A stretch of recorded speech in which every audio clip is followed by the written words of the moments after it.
जय श्री राम जी। स्वागत है आप सबका एक बार फिर से आपके अपने रामायण के चैनल पर। अब तक के भाग में हमने जाना कि श्री राम भगवान धनुष यज्ञ के मंडप में आए। अब आगे की कथा सुनते हैं। रामायण के इस भाग को समझने के लिए पहले के भाग अवश्य सुने, तभी आगे की समझ में आएगी। और प्लीज़ लाइक, शेयर और सब्सक्राइब करना ना भूलें। अमृत के समुद्र को छोड़कर मृग तृष्णा को देख क्यों वृथा दौड़कर मरते हो। अब जिसे जो अच्छा लगे सो करो, हमने तो आज जन्म का फल प्राप्त कर लिया। ऐसा कहकर भले राजा प्रसन्न हुए और अनुपम रूप को निहारने लगे।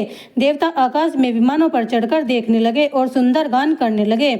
उसी समय उत्तम अवसर जानकर जनक जी ने सीता को बुलावा भेजा तो सुंदर और चतुर सखिया आदरपूर्वक रंगभूमि को लिवाज ले चली। सीता जी की शोभा तो अवर्णनीय है। वे जगत की माता हैं।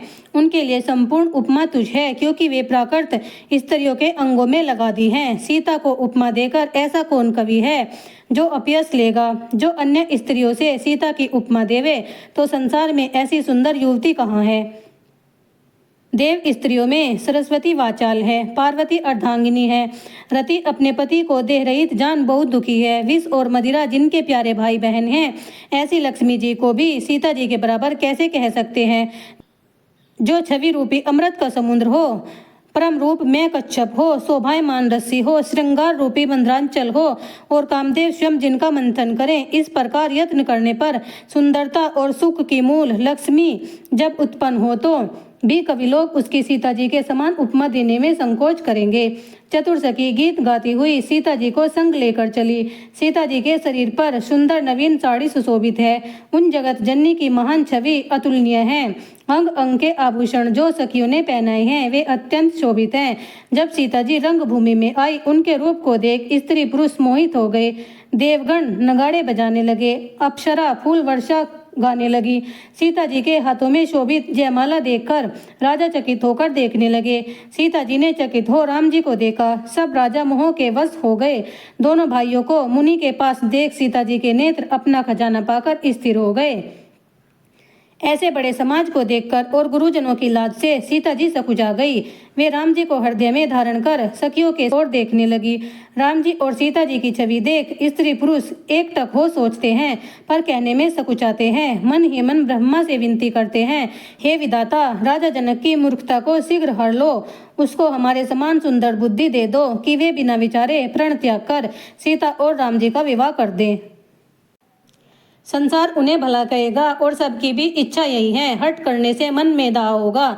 इसी लालसा में सब लोग मग्न हैं कि सांवला वर जानकी जी के योग्य है। जनक ने भाटों को बुलवाया। वे कीर्ति गाते हुए आए। राजा ने कहा, तुम जाकर हमारा प्रण सुनाओ। यह सुन भाट प्रसन्न होकर चले। तब भाट विशाल भुजाओं को उठाकर श्रेष्ठ वचन बोले कि हे राजा लोगों सुनो, हम विधेय के विशाल प्रण को कहते हैं। राजाओं का बल चंद्रमा तथा धनुष राहु है। इसकी कठोरता सबको विदित है। रावण और वाणासुर भी धनुष को देख कर चले गए। शिवजी के धनुष को जो भी आज इस राजाओं के समाज में तोड़ेगा, सीता जी त्रिभुवन की विजय के साथ बिना विचारे हठपूर्वक उसको वरेगी। सीता स्वयंवर का समाचार सुन महाबलवान रावण और वाणासुर भी आए। उनको देखकर स्वयंवर में आतंक छा गया। आते ही रावण बोला, जानकी कहाँ है? मैं धनुष को तोड़ जानकी को ले जाऊंगा। जब वाणासुर ने रावण को बहुत समझाया, अरे घमंडी रावण, यह शिवजी का बड़ा धनुष है तथा घमंड की बात मत कर, नहीं तो इस धनुष के साथ तेरा अभिमान भी चूर्ण हो जाएगा। तब रावण ने कहा, अरे मूर्ख, तू मेरे बल को जानता है। देखो, इन्हीं हाथों से कैलाश उठाया था और अब इन्हीं हाथों से धनुष को तोड़ सीता को ले जाऊंगा और तेरा यह मद भी चूर्ण करूंगा। ऐसा कहकर अत्यंत बल करके धनुष को उठाने लगा, किंतु धनुष हिला भी नहीं। तब वाणासुर तो प्रसन्न होकर धनुष की प्रदक्षिणा कर वहां से चला गया और रावण बोला कि धनुष में कुछ जादू मालूम होता है, मैं सीता को बलपूर्वक ले जाऊंगा। उसी समय आकाशवाणी हुई कि हे रावण, तेरी कन्या कुंभीनशी को मधु दैत्य हर कर ले जा रहा है। यह सुनते ही रावण वहां से चला और सब लोगों का डर जाता रहा।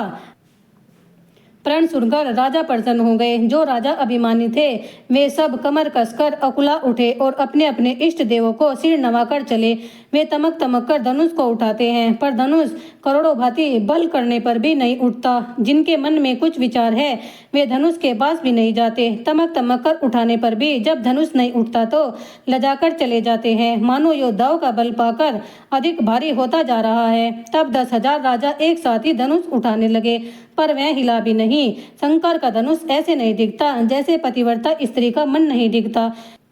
सब राजा हंसी के योग्य हो गए, जैसे बिना वैराग्य के सन्यासी होता है। वे सब राजा कीर्ति, विजय और भारी वीरता वे सब धनुष के साथ हार कर चले गए। जब राजा शोभायमान हो हार मान अपने अपने समाज में जाकर बैठ गए, तब राजा जनक व्याकुल हो ऐसे बोले मानो क्रोध में सने हुए हैं। हमारा प्रण सुनकर देश देशांतरों के अनेक राजा आए, देवता और दैत्य मनुष्य रूप रखकर आए, और भी बहुत से रणधीर आए, परंतु धनुष को तोड़कर मनोहर कन्या का महान विजय और अत्यंत सुंदर कीर्ति पाने वाला मानो ब्रह्मा ने किसी को रचा ही नहीं। कहिए यह लाभ किसको नहीं भाता जो किसी ने शिवजी का धनुष नहीं चढ़ाया। अरे चढ़ाना और तोड़ना तो दूर रहा, कोई तिल भर हटा भी नहीं सका। अब कोई अपने को वीर न कहे। मैंने जान लिया है कि अब पृथ्वी पर कोई वीर नहीं है, सब अपने अपने घरों को जाओ। विधाता ने सीता का विवाह ही नहीं लिखा। प्रण छोड़ता हूँ तो पुण्य जाता है, सीता अब कुंवारी ही रहेगी। मैं क्या करूँ? जो जानता कि पृथ्वी पर वीर नहीं है तो प्रण करके हंसी न कराता। जनक के वचन सुन सब स्त्री पुरुष सीता जी को देखकर दुखी हुए, पर लक्ष्मण जी की भुएं टेढ़ी हो गई, होठ फड़कने लगे और नेत्र लाल हो गए। राम जी के डर से कुछ कह नहीं सकते, पर जनक के वचन उनको बाण के समान लगे, किंतु तो भी राम जी के चरणों में सिर नवाकर योग्य वचन बोले। रघुवंशियों में जहाँ कोई भी होगा वहाँ ऐसी बात कोई नहीं कह सकता जैसी कि रघुवंशियों के मुकुट मुनि राम जी को देखकर भी राजा जनक ने कही है। हे राम जी सुनिए, मैं स्वभाव से कहता हूँ, अभिमान से नहीं कहता। हे प्रभु, यदि आप आज्ञा दे तो संपूर्ण ब्रह्मांड को गेंद के समान उठा डालूं और कच्चे घड़े के समान तोड़ डालूं। मैं सुमेरु को भी मूली के समान तोड़ सकता हूँ। हे प्रभु, आपके प्रताप के आगे यह पुराना धनुष क्या चीज है। हे नाथ, मुझको आज्ञा दीजिए और मैं जो खेल करूं आप उसे देखिए। इस धनुष को कमलनाल की तरह चढ़ाकर 100 योजन तक दौड़ा सकता हूं। हे प्रभु, आपके प्रताप से इसे बरसाती छत्ते की तरह तोड़ सकता हूं। जो मैं ऐसा न करूं तो आपके चरणों की शपथ है, मैं फिर कभी धनुष को हाथ में नहीं लूंगा। लक्ष्मण जी के क्रोधयुक्त वचन सुन पृथ्वी डगमगाने लगी, दिग्गज कांप गए, राजा डर गए, सीता को हर्ष हुआ, जनक जी सकुचा गए। विश्वामित्र, राम जी और सब मुनि मन में प्रसन्न हो पुलकित होने लगे। राम जी ने लक्ष्मण जी को इशारे से मनाकर प्रेम सहित समीप बैठा लिया। विश्वामित्र सुअवसर जान मीठी वाणी से बोले, हे रामचंद्र जी उठो और महादेव जी के धनुष को तोड़कर राजा जनक के दुख को दूर करो। गुरु के वचन सुन राम जी ने उनके चरणों में सिर नवाया। मन में हर्ष या शोक न हुआ। वे अपने अंदाज से सिंह को भी लजाते हुए सहज स्वभाव से खड़े हो गए। मंच रूपी उद्यावल पर्वत पर रामचंद्र रूपी बाल सूर्य का उदय देख सज्जन रूपी कमलों के वन खिल गए और नेत्र रूपी भरमर प्रसन्न हो गए।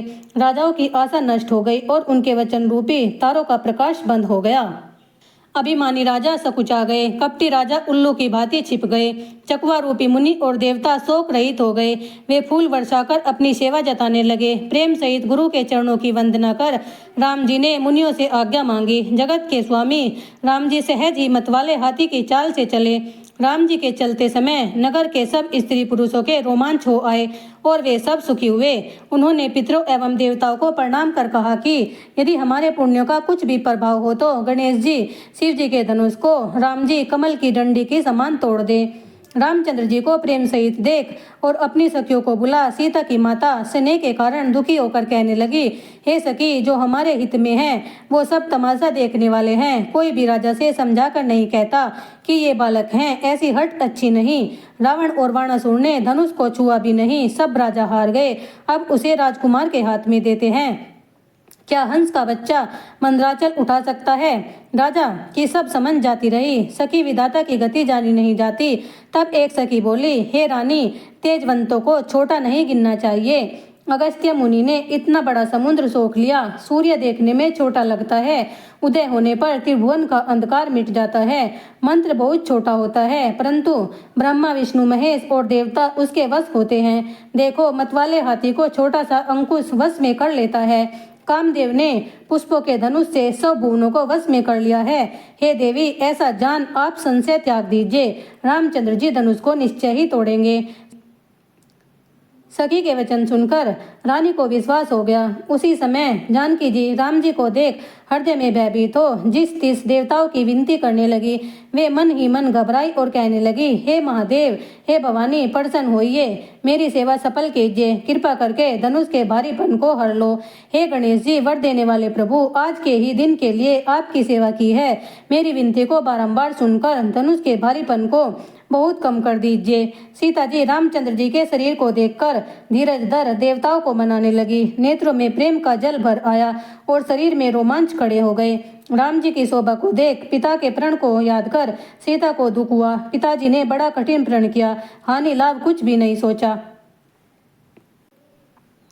भय के कारण कोई मंत्री भी सीख नहीं देता। विद्वानों की सभा में बड़ा अनुचित हो रहा है। कहाँ तो यह कठोर धनुष और कहाँ यह कोमल किशोर शरीर। हे विधाता, मैं कैसे धीरज धरूं? क्या हीरा सिरस के फूल से बिध सकता है? सारी सभा की बुद्धि भोली हो गई। हे शिव के धनुष, मैं तेरी शरण हूँ, अपना भारीपन दूर कर राम जी को देख हल्का हो जा। सीता के मन में खेद है, एक एक पल भी उनके लिए युग के समान बीत रहा है। कभी प्रभु को और कभी पृथ्वी को देख सीता जी के चंचल नेत्र ऐसी शोभा देते हैं कि मानो कामदेव की दो मछलियां चंद्रमंडल से खेल रही हैं। लज्जा रूपी रात्रि को देख बाण रूपी भोरी मुख रूपी कमल में रुक गई। उनके नेत्रों का जल नेत्रों में रह गया, जैसे कंजूस सोना छिपा लेता है। विकलतावश सीता ने सकुचाकर धीरज धर मन में विश्वास किया कि यदि तन मन वचन से मेरा प्रण सच्चा है और राम के चरणों में चित लगा है तो घट घट के वासी प्रभु मुझे रघुपति की दासी अवश्य बनाएंगे। जिसका जिस पर सच्चा स्नेह होता है वह उसी को निसंदेह अवश्य मिलता है। प्रभु की ओर देखकर सीता जी ने जो प्रतिज्ञा की उसे राम जी ने जान लिया। उन्होंने सीता जी को देख धनुष को ऐसे देखा जैसे गरुड़ सर्प को देखता है। जब लक्ष्मण जी ने देखा कि रामचंद्र जी शिव जी के धनुष की ओर देख रहे हैं तो उन्होंने हर्षित हो ब्रह्मांड को अपने चरणों से दबाकर कहा कि हे दिग्गजों, कच्छप शेषनाग वार है, धीरज धर, पृथ्वी को धारण करो, कहीं हिल न जाए। राम जी धनुष को तोड़ना चाहते हैं, मेरी आज्ञा सुन सचेत हो जाओ। जब राम जी धनुष के समीप आए तब स्त्री पुरुषों ने अपने इष्टदेव और सुकृतों का स्मरण किया। सबका संशय और अज्ञान, मूर्ख राजाओं का घमंड, परशुराम जी का गर्व और गौरव, देवताओं और मुनियों की कायरता, सीता जी की सोच, जनक का पश्चाताप और रानियों का दुख रूपी दावाग्नि, ये सब शिव जी के धनुष को एक बड़ी नाव पाकर इकट्ठे होकर जाकर चढ़े। राम जी का भुजबल अपार समुद्र है, उसमें ये सब पार होना चाहते हैं पर कोई केवट नहीं है। राम जी ने देखा सब लोग चित्रलिखे से दिखाई दिए और जब उन कृपा निधान ने सीता जी की ओर देखा तो उनको बहुत व्याकुल पाया। राम जी ने सीता जी को विकल देखा कि उनका एक एक पल कल्प के समान बीत रहा है। यदि प्यासा पानी के बिना मर जाए तो फिर मरने पर अमृत के तालाब का क्या करेगा? खेती सूखने पर वर्षा किस काम की? समय चूकने पर पछताने से क्या लाभ? राम जी ने ऐसा जान सीता जी की ओर देखा। उनको ऐसा देख प्रेम से पुलकित हो गए। मन ही मन गुरु को प्रणाम कर धनुष उठा लिया। जब उसे हाथ में लिया तो वह बिजली की तरह चमककर आकाश मंडल के समान गोल हो गया। सब खड़े हुए थे पर किसी ने धनुष को चढ़ाते, उठाते और खींचते न देखा। उसी क्षण के मध्य राम जी ने धनुष को तोड़ डाला और त्रिलोकी में कठोर शब्द हो गया। तीनों लोकों में घोर शब्द हो गया। सूर्य के घोड़े अपना रास्ता छोड़ चलने लगे, दिग्गज चिल्लाने लगे, पृथ्वी कांप गई, शेष वाराह कच्छप तिल मिलाने लगे। संपूर्ण देवता, दैत्य और मुनि कानों में उंगली देकर विचारने लगे। गोसाई जी बोले, जब राम जी ने धनुष तोड़ा तब सब जय जय शब्द करने लगे। शिव जी का धनुष मानो जहाज था, राम जी का बाहुबल मानो समुद्र था। उसमें जो मूर्खता के कारण पहले चढ़े उनका समाज डूब ही गया। प्रभु ने धनुष के दोनों टुकड़े पृथ्वी पर डाल दिए। देखकर सब लोग सुखी हुए। विश्वामित्र का स्वरूप तो पवित्र समुद्र है और उसमें प्रेम रूपी अथाह जल है। राम जी रूपी चंद्रमा को देखकर विश्वामित्र के शरीर में पुलकावली छा गई। आकाश में बाजे बजने लगे, देवांगनाएं गाकर नाचने लगी। ब्रह्मा आदि देवता सिद्ध मुनीश्वर राम जी की प्रशंसा कर उनको आशीष देने लगे और पुष्पमाला बरसाने लगे। किन्नर मनोहर गीत गाने लगे। सब लोगों में जय जयकार की ध्वनि छा गई, जिससे धनुष भंग होने की ध्वनि किसी को सुनाई नहीं दी। जहाँ तहाँ स्त्री पुरुष कहते हैं कि राम जी ने धनुष तोड़ डाला। बंदीजन, मागध और सूत लोग श्री रामचंद्र जी की वंशावली का वर्णन करते हैं और सब लोग हाथी, घोड़ा, धन, रत्न और वस्त्र न्योछावर करते हैं।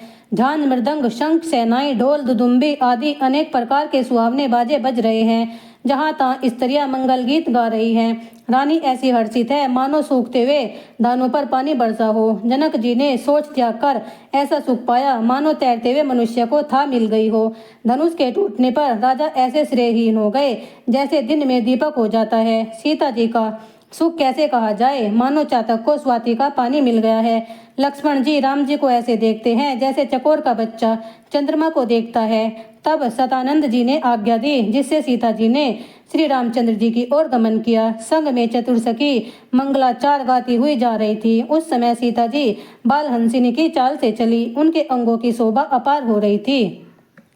सखियों के बीच में सीता जी ऐसे शोभित हैं जैसे छवि के बीच में महाछवि हो। उनके हाथों में सुंदर जयमाल है, मानो विश्व विजय की शोभा छा रही है। शरीर में संकोच है पर हृदय में आनंद है। गुप्त प्रेम दिखाई नहीं देता।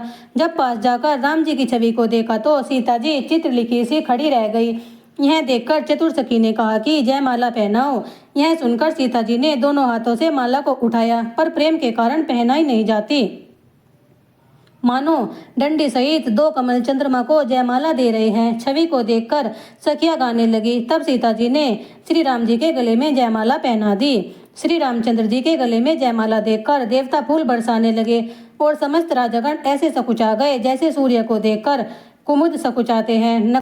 नगर और आकाश में बाजे बजने लगे। दुष्ट जन मलिन हो गए, सज्जन आनंदित हुए। देवता, किन्नर, मनुष्य, नाग और मुनि सब जय जयकार करके आशीष देते हैं। देवांगनाएं नाचती और गान करती हैं। फूलों की वर्षा होती है। जहाँ तहाँ ब्राह्मण लोग वेद पाठ करते हैं और भाट लोग कुल का यश वर्णन करते हैं। पृथ्वी, पाताल और स्वर्ग में यह यश फैल गया कि श्री राम जी ने धनुष तोड़ सीता जी से विवाह किया।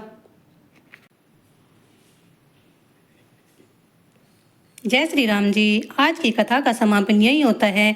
मिलते हैं फिर रामायण के अगले भाग में। वीडियो पसंद आई हो तो प्लीज़ लाइक, शेयर और सब्सक्राइब। Thanks for watching.